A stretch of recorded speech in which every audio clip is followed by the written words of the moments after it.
OBC संशोधन bill संसद के दोनों सदनों से पास हो जाने के बाद अब अन्य पिछड़ा वर्गों यानी ओबीसी की लिस्ट तैयार करने की जिम्मेदारी राज्य सरकारों को दे दी गई है। अब राज्य सरकारें और केंद्र शासित प्रदेश अपनी जरूरतों के हिसाब से ये लिस्ट तैयार कर सकेंगे।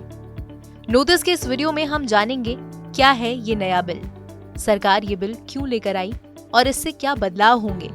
इन सभी सवालों के साथ हम ये भी जानेंगे कि इस बिल से किसे फायदा पहुंचेगा। आप जुड़े रहिए हमारे साथ। सबसे पहले जानते हैं कि ओबीसी बिल में क्या है। अब तक ओबीसी की अलग अलग लिस्ट केंद्र और राज्य सरकारें तैयार करती रही हैं। ये लिस्ट एक जैसी नहीं होती। राज्यों की ओबीसी लिस्ट में ऐसी कई जातियां होती हैं जो केंद्रीय ओबीसी सूची में शामिल नहीं होती। नए बिल के पास होने से सामाजिक और शैक्षिक स्तर पर पिछड़े हुए वर्गों की पहचान करने का अधिकार राज्यों को मिल गया है। अब राज्य सरकारें नई जातियों को भी ओबीसी में शामिल कर सकती हैं। लिस्ट को राज्यों की विधानसभा नोटिफाई करेगी। हालांकि आरक्षण की सीमा अब भी 50% ही रहेगी। बिल के आने से किसे फायदा होगा?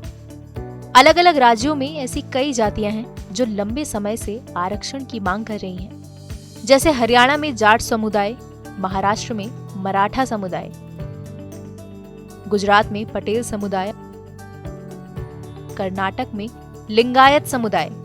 बिल के पास होने से राज्य सरकारें अपने हिसाब से इन्हें ओबीसी वर्ग में शामिल कर सकती हैं। इस मामले पर सुप्रीम कोर्ट का फैसला क्या था? इस साल मई में सुप्रीम कोर्ट ने राज्यों के ओबीसी लिस्ट तैयार करने पर रोक लगा दिया था। आदेश में कहा गया कि ओबीसी की सूची तैयार करने का अधिकार सिर्फ केंद्र सरकार के पास रहेगा। केंद्र सरकार ने उस वक्त सुप्रीम कोर्ट के फैसले पर आपत्ति जताई थी।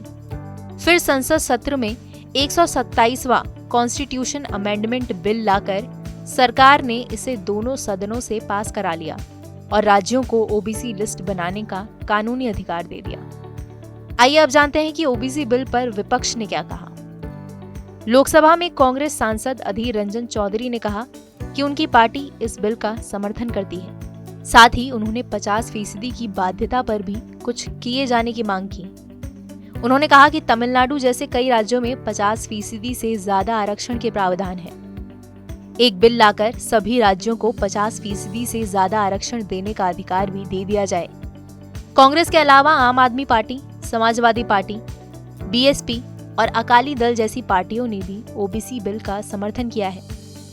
एनडीए गठबंधन में शामिल जेडीयू ने बिल की तारीफ करते हुए जातिगत जनगणना की भी मांग रखी।